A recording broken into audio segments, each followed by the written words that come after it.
Le message que nous allons partager ce soir sera court, très court, une phrase, un slogan, j'ai envie de dire, sans exemple, sans introduction, on va aller direct.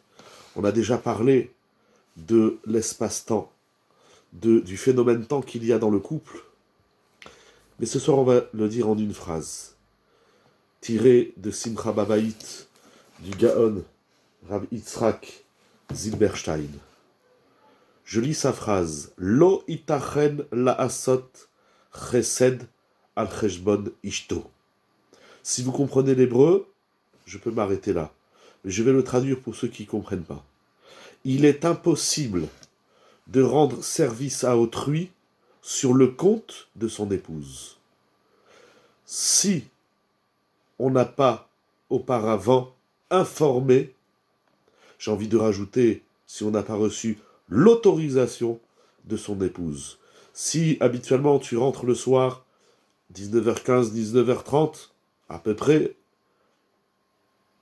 tu ne peux pas prétexter ton retard que tu es arrivé à 8h, à 8h30, sans avoir informé ton épouse, quand bien même ton retard serait prétexté par un service que tu as rendu à autrui.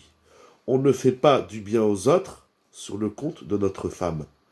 Tu dois rendre un service, un ami te demande un service, tu dois l'amener là, tu dois faire un détour ici ou là, tu prends ton téléphone, tu informes ton épouse.